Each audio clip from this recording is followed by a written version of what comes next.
Olá, você do Serviço Social para Concursos, eu sou o professor Eric Anderson, de Língua Portuguesa, e vamos iniciar agora uma sequência de resolução comentadas da banca Instituto AOCP. Atenção para os detalhes que nós vamos trabalhar, são tópicos muito relevantes, merecem destaque nas provas das últimas edições de concursos organizados por esta banca, que nos últimos 3, 4 anos vem ganhando uma nova dimensão, vem ganhando uma nova proporção, aí realizando concursos de grande porte no Brasil. Nesta oportunidade, nós vamos comentar interpretação de texto e os aspectos gramaticais mais importantes nas provas do Instituto AOCP. Vamos lá. Na sequência, nós vamos começar aí analisando as habilidades de leitura. É muito comum nos editais nós termos aí compreensão e interpretação de textos como nos primeiros itens do edital. Então nós temos aí a compreensão e a interpretação de textos. Algo muito importante nós vamos destacar aqui. Primeiro, atente para o fato de a compreensão está ligada às ideias que estão postas explicitamente no texto. Ou seja, o que nós chamamos de conteúdo explícito. Aquilo que o texto diz. Então, as informações ditas pelo autor, quando nós conseguimos localizá-las, nós estamos aí no domínio da compreensão textual. Então, lê aquilo que o texto diz, o dito no texto. Nós vamos ter aí a compreensão. Já na interpretação, nós vamos ter a habilidade de leitura através da qual nós vamos conseguir entender o conteúdo implícito no texto. Ou seja, o conteúdo implícito no texto é aquele em que o autor pode deixar um pressuposto ou ainda um subentendido. Qual a diferença? Toda vez que há um pressuposto, o texto vai apresentar uma marca linguística de conteúdo implícito. E um subentendido, ele não tem marca linguística desse conteúdo implícito. Vamos prestar atenção aqui no exemplo. Observe que aqui nós temos um período. Esta estrutura frasal aqui, ela comporta duas orações, um verbo, outro verbo, e onde há verbo eu tenho oração. Juntando as duas orações, nós vamos ter um período composto. Um período composto por duas orações. Aqui nós temos a oração 2 e aqui nós temos a oração 1. Observe o seguinte. Quando eu digo ele estudou na faculdade X, eu tenho uma oração. Mas é um bom profissional, eu tenho outra oração. Fazendo a compreensão, nós vamos identificar a primeira informação, ele estudou na faculdade X. Isso é verdadeiro. Está dito aqui na proposição. E a segunda informação, ele é um bom profissional. Ok. Portanto, eu tenho aqui duas orações e ao fazer a compreensão, eu vou localizar essas duas informações explícitas. Porém, quando eu analiso o conectivo mas, que indica a oposição, eu vou poder chegar a uma terceira informação. Ele estudou na faculdade X, informação 1. Ele é um bom profissional, informação 2. Qual é a informação 3? Que não está dita explicitamente, mas está pressuposta. A faculdade X não é de qualidade. E aí nós vamos ter a figura do ativador de pressuposição. O conectivo mas.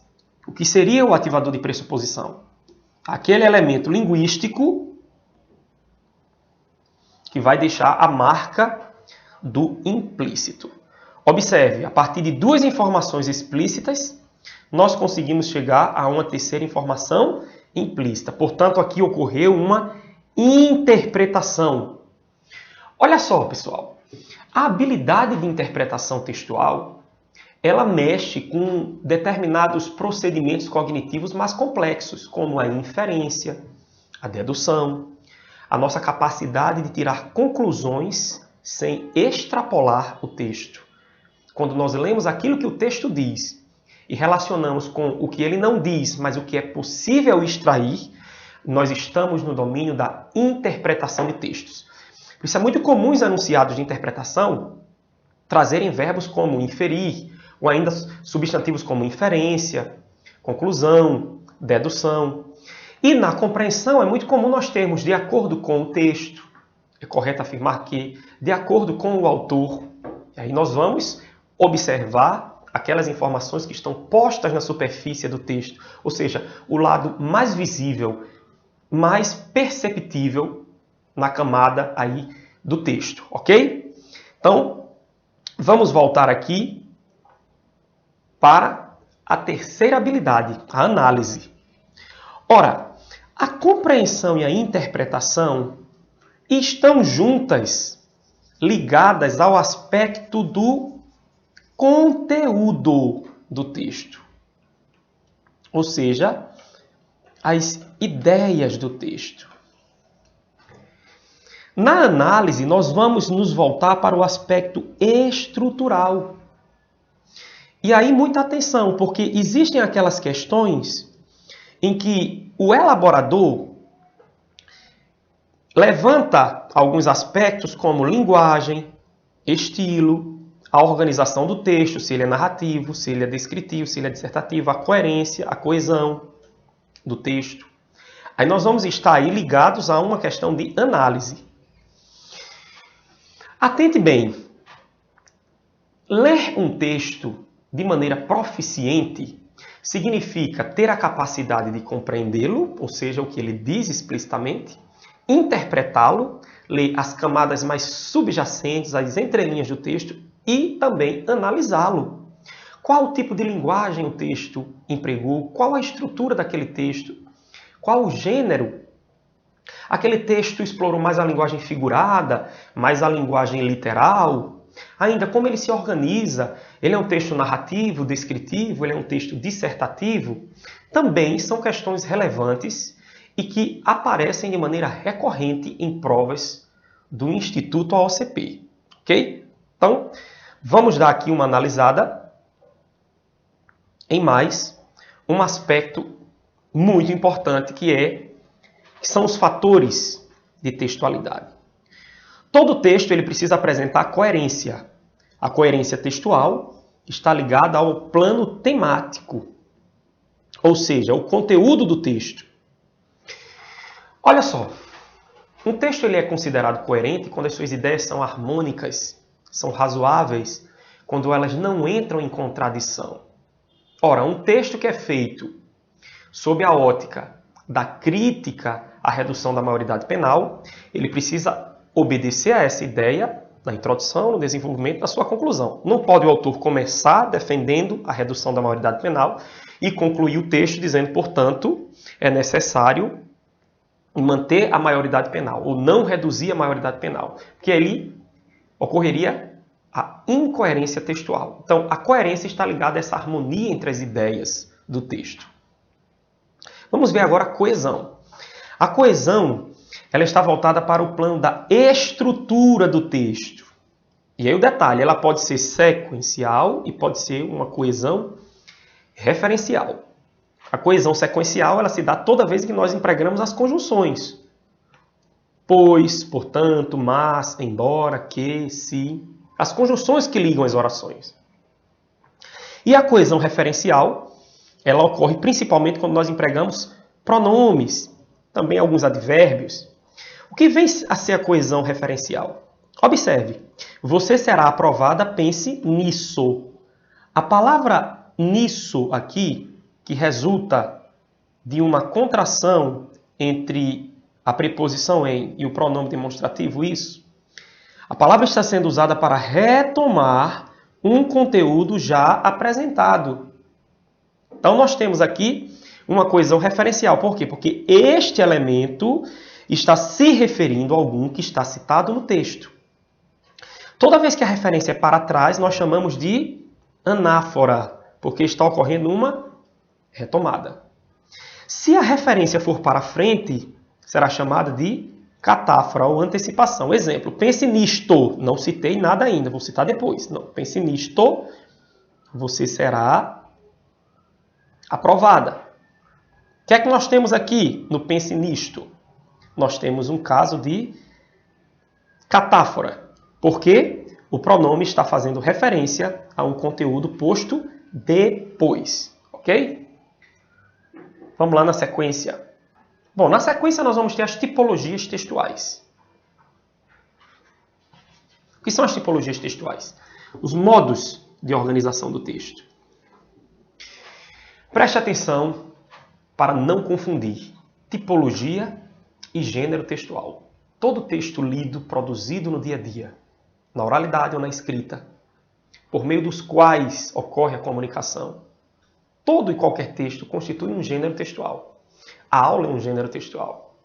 A palestra é um gênero textual. O conto, a carta, a receita, o bilhete, a notícia, o capítulo do livro, um poema, a letra de música, tudo constitui um gênero. Os gêneros são inúmeros.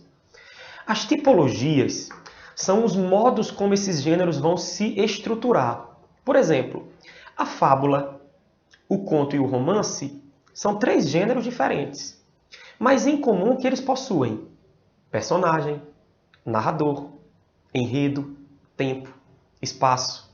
Não haveria fábula se não houvesse a voz do narrador contando os fatos. Também não haveria romance e não haveria conto sem o narrador, sem o personagem, sem tempo, enredo. Bom, nós temos 3 gêneros diferentes que possuem uma mesma tipologia, a tipologia narrativa. Então vamos acompanhar aqui as tipologias textuais. A primeira, narrativa. Então nós temos, alguns autores fazem essa distinção entre narrativa e relato. Ou seja, todo texto que tratar de uma ficção vai se enquadrar na narrativa e, se for não ficção, relato. Mas o que vai fazer o texto ser narrativo é a presença de um narrador que conta uma história sobre um ou mais personagens que vivem determinados fatos em algum momento e em algum lugar. Então, todo texto que se organizar predominantemente por meio desses elementos será classificado como um texto de tipologia narrativa. Na tipologia narrativa, nós vamos ter o predomínio da ação, ok? Pode observar que o locutor de futebol ele utiliza muitos verbos. Chutou a bola, correu, cobrou a falta, cabeceou, defendeu. Isso constitui uma tipologia narrativa. O locutor de futebol, por isso é chamado de narrador, ok? Narrador esportivo. Então, no texto narrativo, nós vamos ter o primado da ação. No texto descritivo, nós vamos ter a noção mais estática. O texto descritivo é uma espécie de fotografia, de apresentação imagética através de palavras, de um ser, de um objeto, de uma paisagem. Vamos acompanhar. No texto descritivo, nós temos aí as características de seres, objetos, imagens. Tá? É o que ocorre, por exemplo, com um cardápio, é o que ocorre, por exemplo, com um anúncio classificado.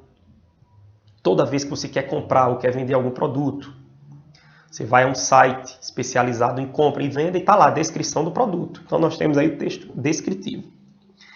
A tipologia argumentativa corresponde àquela em que o autor quer defender um ponto de vista. Tá? Então aqueles textos que são de caráter opinativo, que fazem uma crítica, que defendem um posicionamento, são textos argumentativos. Imagine agora uma comparação entre uma letra de música de um mesmo grupo. Se você parar para observar a música Eduardo e Mônica, do grupo Legião Urbana, vai ser possível perceber que há ali o predomínio da tipologia narrativa. É uma letra de música, gênero, na qual predomina uma sequência de fatos. Então, a experiência de vida de Eduardo e de Mônica, embora em alguns momentos ela também seja descritiva. Um texto pode ter mais de uma tipologia, isso é absolutamente comum. Cuidado, a questão de concurso pode ser sobre o texto, então marcar qual é a que predomina, ou pode ser sobre um fragmento, ok? Mas a música Que País é Esse? Já é uma música que faz uma crítica social. Então a letra de música Que País é Esse? Do mesmo grupo, ela é predominantemente argumentativa, porque tem um caráter de protesto, né? De manifestação de ideia, de opinião. Enquanto Eduardo e Mônica, Faroeste Caboclo, são exemplos aí de músicas predominantemente narrativas. Vamos lá na sequência. Texto expositivo é aquele que apresenta conceitos, são os textos mais informativos, tá? Que trazem explicações, que trazem exemplos. Aí nós vamos prestar atenção, por exemplo, numa palestra, né? Quando nós assistimos a uma palestra, nós temos o predomínio da tipologia expositiva, ok? Ainda, quando você consulta um verbete de dicionário, você vai encontrar lá a explicação sobre o significado daquela palavra. São exemplos aí de tipologia expositiva. A tipologia injuntiva corresponde àqueles textos que são feitos com a finalidade de ensinar ou de orientar o leitor a um determinado procedimento. Por exemplo, uma receita de bolo. Uma receita de bolo ela é lida para aprender a fazer um bolo. Uma marca muito forte. O verbo no imperativo. Então, quando você está lá lendo uma receita e aquele primeiro fragmento traz os ingredientes, ali ele está descrevendo a composição do bolo. Mas logo em seguida, quando ele trata do modo de preparo, que é a principal finalidade da receita, aí leve ao forno, coloque, acrescente, retire, sirva, verbo no imperativo, ensinando a fazer, ensinando como proceder. Então nós podemos dizer que a receita ela começa descritiva, mas ela é predominantemente injuntiva, ou seja, instrucional, assim como a bula de remédio, assim como o manual de instrução. Ok? Vamos lá. E por fim nós temos a sequência dialogal. São aqueles textos em que predomina a conversação. Exemplo. Quando nós lemos uma peça teatral, pode fazer o teste. Uma peça teatral, ela é predominantemente dialogal. Por quê?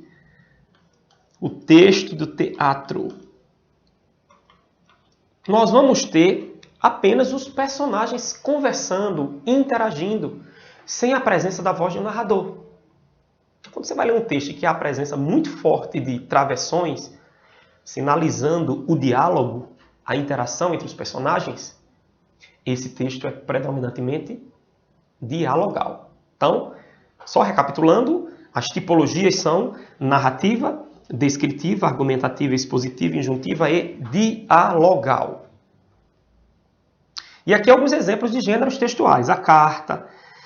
Você pode escrever uma carta opinando, ela vai ser argumentativa. Você pode escrever uma carta contando uma história, ela será uma carta narrativa. Você pode escrever uma carta descrevendo algo a alguém, ela será descritiva. A resenha, o anúncio publicitário, a piada.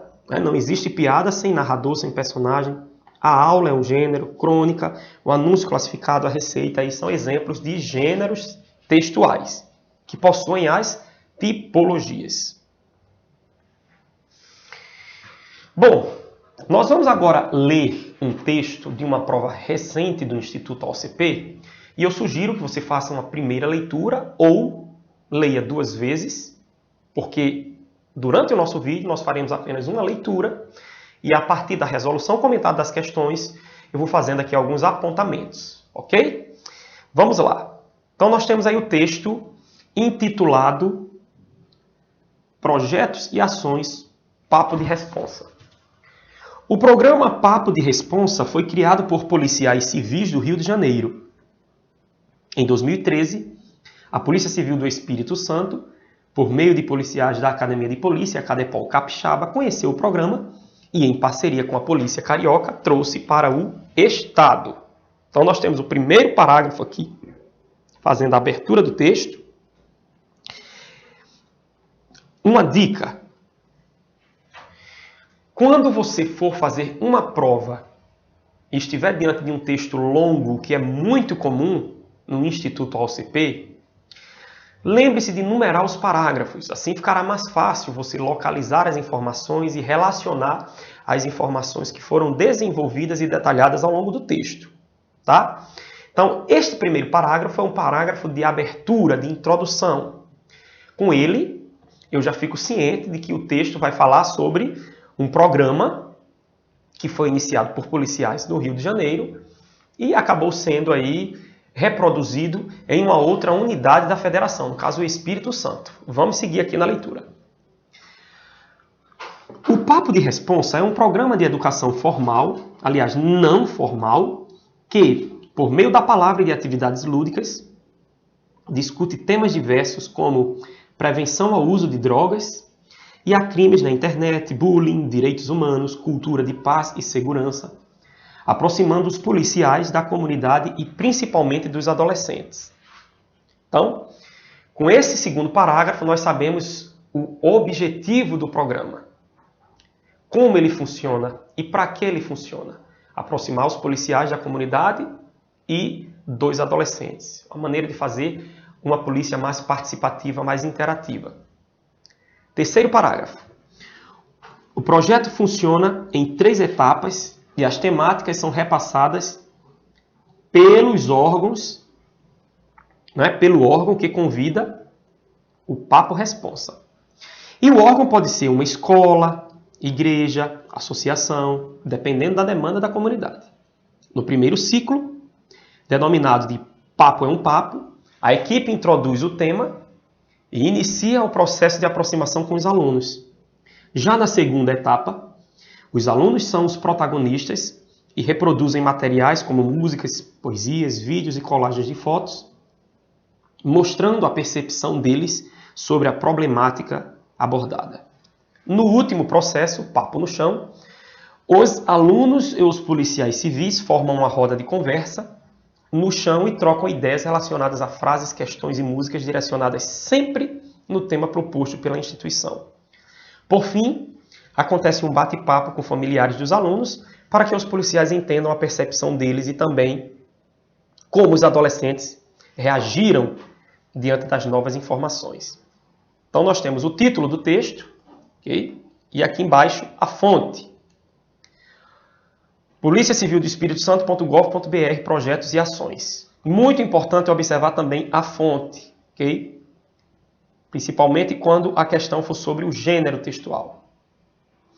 Então nós vamos resolver a primeira questão. Observe o enunciado. O enunciado diz de acordo com o texto. Provavelmente será uma questão de compreensão textual, ok? De acordo com o texto. O programa é realizado em todo o país. Opa, falso. Falso. Em todo o país. Na primeira linha do texto, ele diz que o programa foi criado por policiais no Rio de Janeiro, está sendo agora, em 2013, ok? Ele está sendo implantado no estado do Espírito Santo. Em nenhum momento do texto é colocado que o projeto é desenvolvido em todo o país. Portanto, a letra A ela comete um erro de contradição. Lembre-se disso. Os 3 principais erros de compreensão e interpretação do texto são a contradição, uma informação que contrasta com o que o texto diz. 2, extrapolação. E 3, a redução. Nós vamos ver na prática exemplos de alternativas que cometem esses diferentes erros. Então, a letra A, uma informação que não está contida no texto. Falso. Alternativa B. A família dos adolescentes deve acompanhar todas as etapas? Olha o que o texto diz, tá? No último processo, por fim, acontece um bate-papo com familiares dos alunos, tá? Por fim, depois de várias etapas, ok? A primeira etapa está aqui. é a introdução ao tema. Na segunda etapa, os alunos vão produzir materiais. Okay? No último processo, os alunos e os policiais formam uma roda de conversa. E só no final acontece um bate-papo. Então, falso também. Okay? Contradizendo aí o texto. Os temas trabalhados são escolhidos a partir da necessidade da instituição solicitante? Sim. Letra C, a resposta. Vamos validá-la no texto. Terceiro parágrafo está aqui. As temáticas são repassadas pelo órgão que convida o papo-responsa. Então, quem convida o projeto é quem faz aí a sugestão do tema. Okay? Com isso, nós temos a letra C confirmada no texto. No texto. Questão de compreensão textual. Basta ler com atenção para acertar.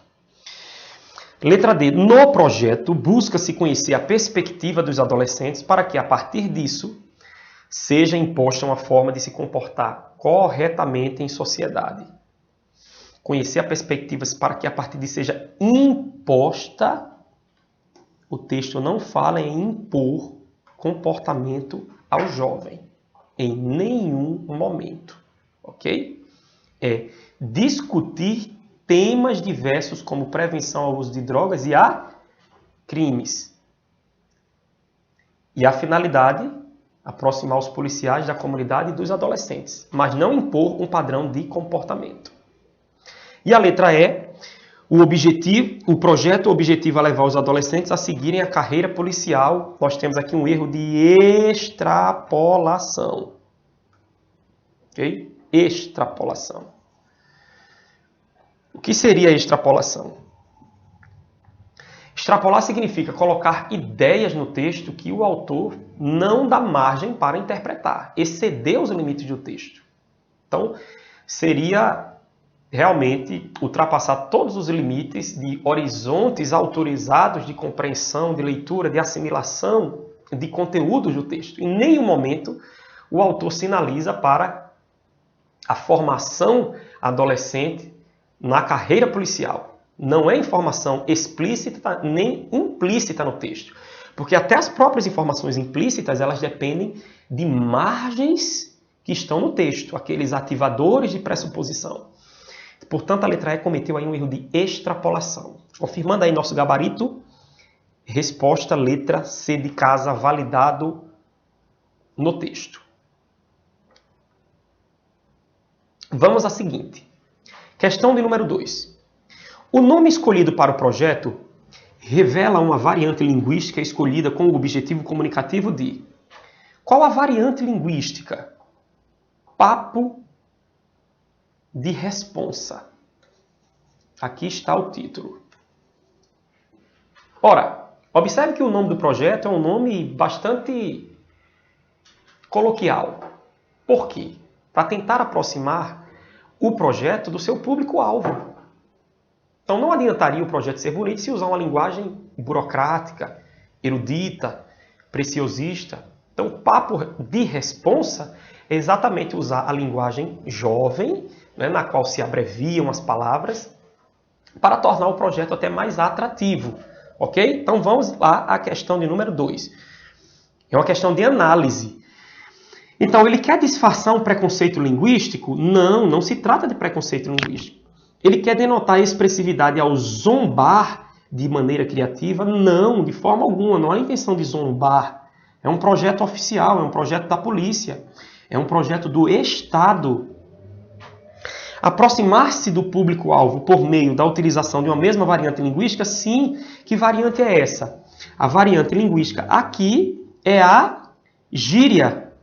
Ok? Correu aqui uma gíria. Está correto. Aproximar. A ideia é aproximar. Atingir o público-alvo, marcando intimidade, por meio de uma linguagem formal. Não, a linguagem é informal. Revelar a diferença estilística ocupacional ao usar um jargão dos policiais. Falso.